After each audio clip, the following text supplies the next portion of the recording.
मेरा नाम सुमन है। मैं शादीशुदा थी, लेकिन मेरे पति का चरित्र ठीक न होने के कारण मैं काफ़ी परेशान रहती थी।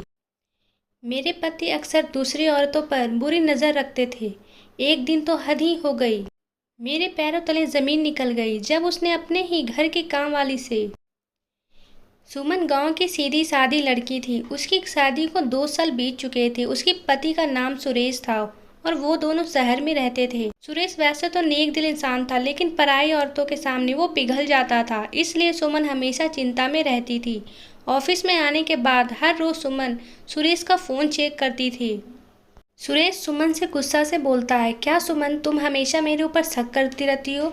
तभी सुमन भी गुस्से से कहती है, मुझे तुम्हारे ऊपर कोई भरोसा नहीं है। पता नहीं बाहर क्या क्या करते हो। अक्सर इस बात से दोनों के बीच लड़ाई हो जाती थी। सुमन को हमेशा शक लगा रहता था। सुमन को लगता है उसका पति उससे झूठ बोलता है और उससे कुछ न कुछ छिपाते रहता है, जिसकी वजह से दोनों के रिश्ते में दरार आ गई थी। ऐसे ही दिन बीतते रहते हैं। इतने में सुमन गर्भवती हो जाती है और डॉक्टर साहब सुमन को घर का कामकाज करने से मना कर देते हैं। सुमन सुरेश से कहती है, डॉक्टर साहब ने तो मुझे कोई काम करने से मना कर दिया है, अब क्या होगा। सुरेश कहता है, काम वाली बाई रखनी होगी, तुम चिंता मत करो, मैं सब कुछ संभाल लूंगा। सुरेश काम वाली बाई की खोज करता है और 2 दिन बाद पारुल नाम की एक औरत घर में चलकर आती है और कहती है, मैंने सुना है आप लोग काम वाली की तलाश में हैं, मुझे रख लो, मैं बहुत अच्छा काम करती हूँ। पारुल की उम्र 25 साल के आसपास थी और वो बहुत सुंदर भी थी। पारुल को देखते साथ सुरेश पिघल जाता है और कहता है, हाँ हाँ, हम तुम्हें रख सकते हैं, बिल्कुल रख सकते हैं। सुमन कहती है, नहीं नहीं, रुको, पहले जांच तो कर लेते हैं कि इनका घर कहाँ है, ये कहाँ से आई हैं। तभी सुरेश टोकते हुए कहता है, उसकी क्या ज़रूरत है सुमन, अभी हमें काम वाली की ज़रूरत है, हम इसे रख लेते हैं। सुरेश सुमन की बात नहीं सुनता है और पारुल को काम पर रख लेता है। पारुल घर के कामों में लग जाती है, मगर उसके काम में सुमन बिल्कुल खुश नहीं है। वो हर काम आधा अधूरा करती थी और काम से ज़्यादा समय सजने धजने में लगा देती थी। सुरेश तो बस पारुल को देखता ही रहता है। तभी सुमन सुरेश को बोलती है, अभी तक तुम तैयार नहीं हुए हो, आज ऑफिस नहीं जाओगे। सुरेश कहता है, नहीं, आज तबीयत ठीक नहीं लग रहा, आज नहीं जा पाऊंगा। कह के सुरेश लेट जाता है और पारुल पर उसकी निगाहें टिकी रहती थी। अचानक से पारुल सुरेश के सामने आ जाती और कहती है, अरे साहब, क्या देख रहे हो। सुरेश कहता है, तुम्हें देख रहा हूँ पारुल, तुम इतनी खूबसूरत क्यों हो, मेरी तो निगाहें नहीं हट रही। ये सुनकर पारुल शर्मा जाती है और कहती है, ऐसा ना बोलो साहब, मालकिन सुन लेगी तो बवाल हो जाएगा।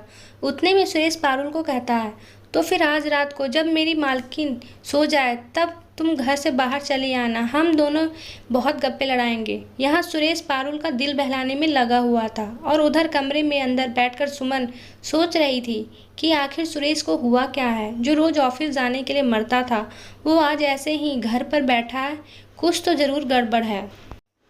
रात को सुमन खाना खाकर सो जाती है। सुरेश इसी के इंतजार में था। सुमन के सोते ही सुरेश घर के बाहर चल गया।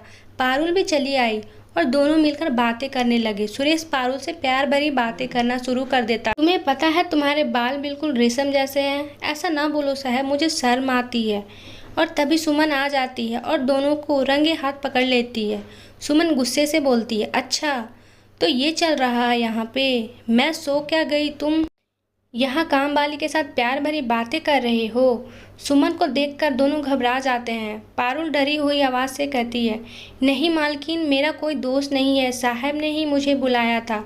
उतने में सुरेश कहता है, अरे हाँ सुमन, मैंने ही पारुल को बुलाया था। असल में पारुल के पिता की तबीयत बहुत ख़राब है, इसलिए सोचा था कि उसे कुछ पैसे दे दूँ।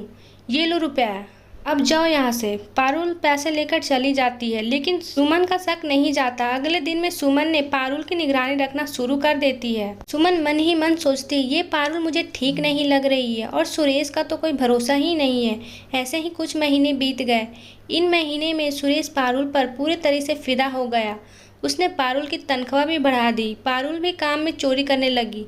एक दिन सुमन ने देखा कि उसके कमरे में उसकी घड़ी गायब थी।